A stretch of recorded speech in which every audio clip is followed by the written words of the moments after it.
People, hello, how are we? Hopefully, we are all doing well. I'm Tom, talking about the Matchroom versus Queensberry 5 versus 5 today. Can't wait for it. So, it's going to be on the undercard of Bivol Beterbiev for the undisputed light heavyweight. That's already a huge, huge fight on its own. Like, you could put any undercard on that, and it's a huge event. But they decided to put, I believe, now I could be wrong, the Zhilei Zhang versus Deontay Wilder card underneath that, and then the 5 versus 5. But I do know, obviously, they picked the weight classes, and Turki Al Sheikh, His Excellency, has picked heavyweight, as well as obviously Frank Warren picking heavyweights. The likelihood is, obviously, Zhilei Zhang already fights at Queensberry. Matchroom are going to sign Deontay Wilder, which makes sense for him at this point in his career, I guess. And they're going to sort of do it that way. Do you know what I mean? So let's just jump straight into it. Let's talk about the weight classes picked first. So as I said, they've picked heavyweight. Frank picked heavyweight, and His Excellency picked heavyweight. So presumably, well, not presumably, what's going to happen is there's going to be two heavyweights. Now, we've been hearing rumours about Dubois versus Hrgovic. Dubois fighting for Queensberry, Frank, and Hrgovic fighting for Eddie Hearn. Now, I know Hrgovic is signed for the Sauerland brothers, but I believe he's co-promoted by Eddie Hearn, so that's the way around that. Or they'll just do one of those signing things again. That's a very good fight. Now, I'm quite surprised because that means AJ, who's been active recently and wants to remain active, is going to have to sit out. Presumably, the IBF is going to get stripped from the winner of Fury Usyk. So AJ is going to have to sit that out. AJ is going to have to sit out for a while until he gets a blockbuster showing in Wembley in September. But that's a big thing because I know he wants to become 3-time champ. So you'd think he'd be the one to step in there and fight Hrgovic for the title. But I suppose that wouldn't work and they're both promoted by Eddie Hearn. So we're looking at the Dubois-Hrgovic fight, which is a very good fight. Very, very good fight. I'm looking forward to that. As well as, like say, the Deontay Wilder versus Zhilei Zhang fight. Another big one against two guys who are past their best. One's a has-been, one's a never really has been. Just kind of was good. Was a mandatory. And I'm looking forward to seeing what's kind of left in the tank for both of them. Because they both have been beaten by the same person in Joseph Parker. Both quite comfortably. You know, Zhang got a couple of lucky punches, but other than that, Parker was quite comfortable. And Wilder didn't look like a shell of himself. And you know, the moment off the bat, I'm picking Zhang because the thing is, Zhang massively gasses out towards the second half of the fight. I don't know if it will go that far because I don't think he'll be putting the pressure on Wilder, and Wilder doesn't look like he's got kind of much left. And I don't know if throwing him straight in against the likes of Zhilei Zhang off the back of that defeat to Parker is the best move. So initially I'm going Zhang. We'll see. You know, the fight needs to be confirmed at least. Next, we're looking at middleweight, where you've got Hamza Shiraz and Ammo Williams. That's, you know, obviously Hamza Shiraz for Queensberry, Ammo Williams for Matchroom. Another really good fight between two really great fighters. I think right off the bat, when I first sort of read that fight, my thoughts were Hamza Shiraz is going to win that because he's on a roll at the moment. He's got momentum. He's got form. He's on a roll, looking good.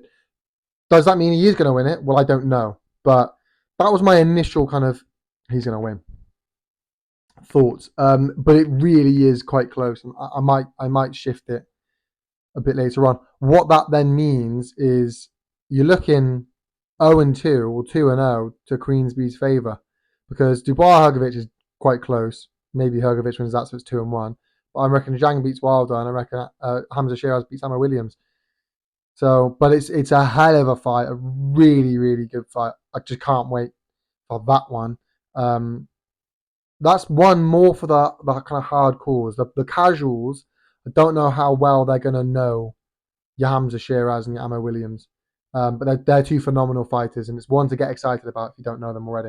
Then there was featherweights, and we're looking at Ray Ford versus Nick Ball. Again, off the bat, I'm thinking Nick Ball. He should have beaten Ray Vargas. Don't know why he wasn't. Bit of a robbery there. He's getting a second roll at the dice, a second shot against the likes of a Ray Ford. Really quite good, that one, actually. Good for kind of Ray Ford to step in there. Good in Nick Ball to get another opportunity.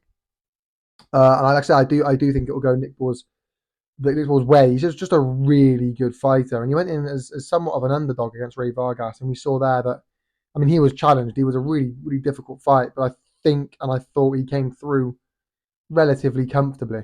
I think we'll well, no, not relatively. That's hard to say relatively comfortably, but he won the fight. And against Ray Ford, I see it going a similar sort of way, which evens the fight going into the last bout of the evening. The light heavyweights, who I'm holding out hope. I've seen a few other names, but I'm holding out hope. Anthony Yarde versus Callum Smith, and that is some fight. I said when this was first announced, you know, I'd love to see Anthony Yarde versus Joshua Dubatse, but obviously he's not promoted by Matchroom. So I'd love to see Anthony Yarde versus Callum Smith. They both lost to Beterbiev, and it's on there on the card. You know what I mean? So it makes sense. They're both fantastic, absolutely phenomenal fighters. So it makes sense. I'd love to see it. It's a domestic dust up, you know, to finish the fight. If they finish it with them, I doubt they will. They'll probably finish it with the lightweights. But if they finish it, you know, it's a domestic dust up between the two domestic promoters on the light heavyweight undercard. Phenomenal, really great that. So I hope it's that. I've seen other names. I'm holding out hope, people. I'm holding out hope. To finish off the video, His Excellency Turki Al Sheikh said he's been in plans, been in conversations, been having can't remember the word he said, but he used a word, right? Planning out another huge 5 versus, well, I'm assuming a 5 versus 5, basically another huge commercial for Riyadh season in Wembley. It's going to take place in September at Wembley. Commercial for the Riyadh season. I'm assuming another 5v5, and my assumption would be that would be either AJ's next fight, but I hope we see AJ out a bit sooner. I'm hoping we fought March, April, May, see him in June, or July, August, see him in September. I'm hoping that. You know, maybe it won't be, but we'll see him in September. Don't know who that'll be against. I'm thinking that'll either be against the winner of Dubois Hrgovic for the vacant IBF, or I'm thinking that could be against either. I think this is probably the least likely, is Joseph Parker. He could be fighting Joseph Parker for another vacant title, perhaps, because Joseph Parker is now ranked by all the bodies. So another vacant title, but Joseph Parker could be another one. Well, I think what's most likely is that's going to be Fury AJ, potentially Usyk AJ, but I think it's going to be Fury AJ. Because as I said, we'll just see a step aside. As we've seen with Zhilei Zhang for Parker, we'll see the step aside money. So Wilder can fight Zhang. We'll see it again. Step aside money. So Fury can fight AJ at Wembley in September. I think what's going to happen is I think we will see AJ before then, just because that Instagram post he put out. I think we will see AJ before then against Parker. If AJ comes through, we'll see Fury AJ at Wembley in September. But you let me know your thoughts down below, people. I could be well off. I could have missed the mark. Maybe I didn't see something you saw. Let me know. But make sure you leave a like, a comment, and subscribe, people. Thank you so much for watching. You know how YouTube works. Peace.